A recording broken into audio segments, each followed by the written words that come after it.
These are some of the major awards that are available to people in the science fiction and mystery fields.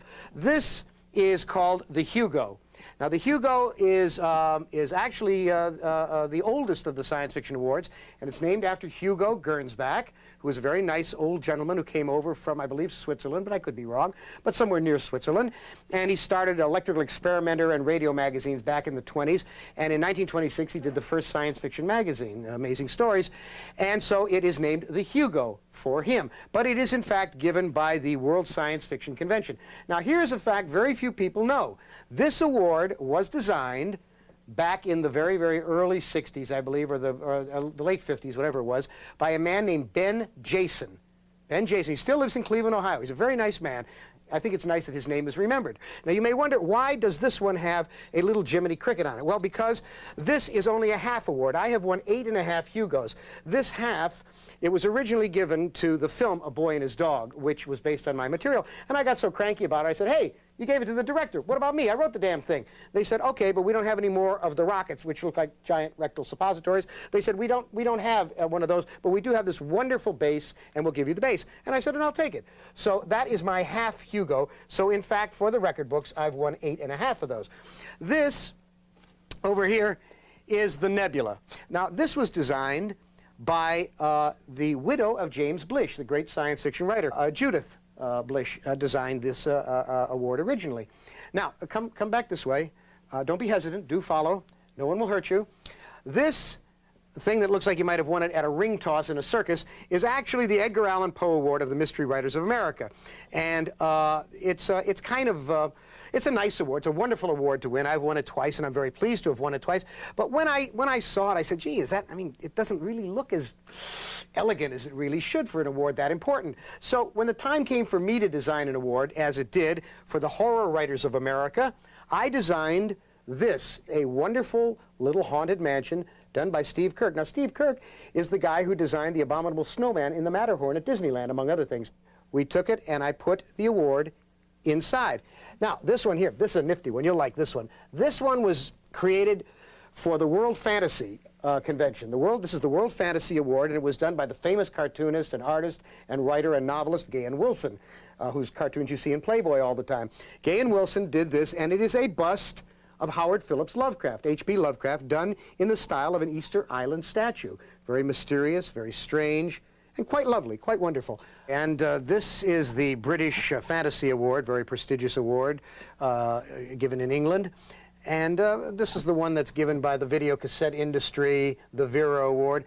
Now, I want you to understand something.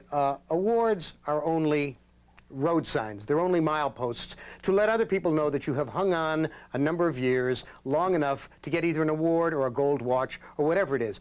Until they give you the Nobel, you're still learning. I'm still learning. I've been collecting trading cards, comic character cards, baseball cards, since I was a kid. It was always fun. You got a pack of bubble gum, you got one piece of gum, you got one picture, or you got 2 pictures. Now, for a penny. Nowadays, you get 10 holograms, chromiums, metallic cards, and they cost you $3 a pack, and there's no gum at all. And that's okay, too. Patterns change, money changes, but unfortunately, the greed of these people has just gotten beyond my taking it. Because, folks, kids don't get to trade anymore. I mean, it's not like Middletown, Ohio, where you would go and you would find other kids in the schoolyard and you'll say, I'll give you a Mickey Mantle for a Willie Mays. You couldn't do that anymore, particularly with comic character cards. Come here, let me show you something.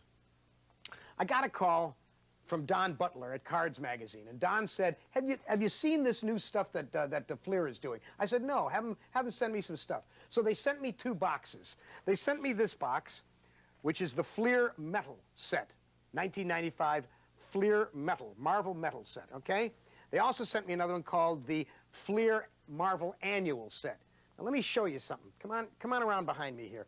I'm going to have to hold it up so you can see that these are pockets. I put them in these containers. They hold 9 shots. And as you can see, there are a lot of them empty here, right? They sent me a box. There was not a complete set. And once you got as many as you could get, you suddenly found something like this. You found a card like this. Here's War Machine.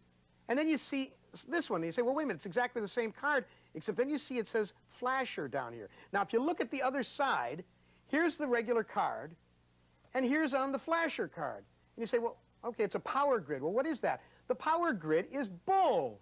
It's BS. They did up 6 of those. There's an agility one, there's a speed one, there's an intelligence one, a fighting one, a strength one. That's about it. And they reproduce those endlessly to make you buy another complete set, another 138 cards. The problem is they only give you about 20 of those flashers in the box.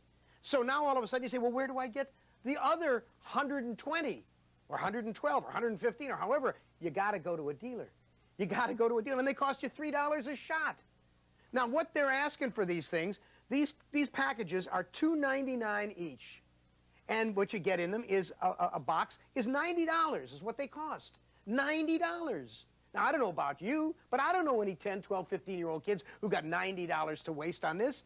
And once you get it, you got nothing because you've only got a half. You don't even get a complete set of the first card, much less the flasher cards. It's duplicity, and they don't mention it. They don't mention it on the box anywhere. They don't tell you. And the same thing for the Marvel annual set. I mean, here's a Marvel annual set. They sent me a box, folks.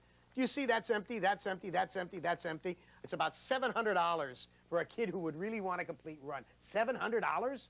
No, I'm sorry.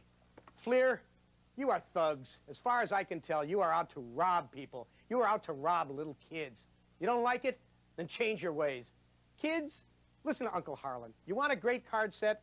It is a card set of the golden age of comics, done by Comic Images. Here's a six lineup that they did. These are all old comic book covers from the 40s. And they're all in chromium, too, like this one. Wonder Comics. Did you ever see one of those? It's a wonderful 90-card chromium set. I guarantee you, one box, you will have a complete run. You will have a complete set.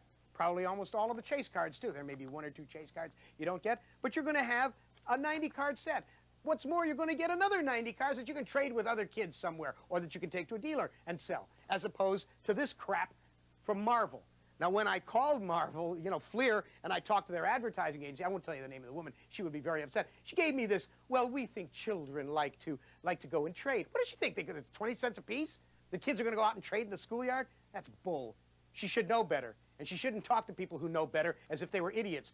These people who do the comic cards still have not learned that the audience for comic cards is not like the audience for baseball cards. These kids don't want to spend $10,000. They want to get a set. Why don't you try and treat your audience with a little respect? Back in the 30s and 40s, probably the most popular writer was a man named Clarence Budington Kelland. How many of you out there know? Okay, well, I see your hand, and the rest of you are all looking perplexed. Clarence Budington Kelland did books. Movies were based on his stories. There wasn't practically an issue of the Saturday Evening Post or Collier's at the time that didn't have a story by Clarence Budington Kelland in it. Today, you can't find a book by Clarence Budington Kelland in a library. If I were to go out in the street and ask 200 people, not one of them would remember the name Clarence Budington Kelland. So here am I, a writer, 61 years old. I've been writing for 40 years. I've won a lot of awards. You know, I'm on television, and I come and shoot off my mouth for you, you know, on this show. And I wonder, will anybody remember that I was here? 10 minutes after I'm down the hole, is anybody going to still be reading? Well, we live in a time in which cultural illiteracy is at its peak. And people aren't reading anymore. They're watching this tube. They're doing some movies. They're spending endless hours playing video games and getting their brains fried by what they call the infobahn, which is one of the great hypes of the world. There's no such thing there. And books. Books are being read, but, you know, they're paying 6 figures to Faye Resnick to talk about her relationship to Nicole Simpson. And it brings a writer to wonder, is there really any future? Is there any point to it? I don't know the answer. All I can do is give you anecdotes. I'll give you a real interesting anecdote. I got a publisher who's bringing out 31 of my books next year, early next year. And I'm having dinner with them in Chicago. I was at the American Bookseller Association convention. And we went out to have dinner. And in the middle of the dinner, I'm talking about a cover idea that I had for my comic book, Harlan Ellison's Dream Corridor. And I said, this is great idea. You got a guy who's climbing Mount Everest, or, you know, climbing back towards Shangri-La, and the wind is whipping the snow in a curtain off to the left, and it's like Ronald Colman climbing back to Shangri-La, and as he looks toward the summit, he sees McDonald's arches. Now, I thought that was very funny, and in fact, here's a Xerox of the cover that Kent Bash actually did. But I suddenly realized as I was talking to them, they were looking at me as if I'd fallen off the moon. I said, Ronald Colman, you know, Lost Horizon, the movie, black and white movie, hello, Ellison to Earth. They didn't know. They didn't know anything about Lost Horizon. They didn't know Ronald Colman. They didn't know Shangri-La. It's impossible, almost impossible, to write anything that an audience today knows anything about if the audience is under 20. They just don't give a damn. They don't know and they don't care. And it turns into a kind of situation where even the most famous stuff becomes no price. Let me show you something really ugly. Publishers Weekly. This is the journal of the book publishing world. Comes out every week. This one is June 5th. See that cover? It says Lassie Come Home. Lassie Come Home, the book Lassie Come Home. And underneath it are these two names, Rosemary Wells and Susan Jeffers. And I look at this and I say, the hell is that? The book was written by Eric Knight, who wrote The Flying Yorkshireman. Eric Knight, very famous. This is one of the most famous books in the world. It was written in 1938, something like that. 1938. Well, what they've done is they're not reprinting Lassie Comes Home. They're doing a picture book. A picture book. They took Eric Hatch's work and they have to boil it down and make it idiot for a new audience.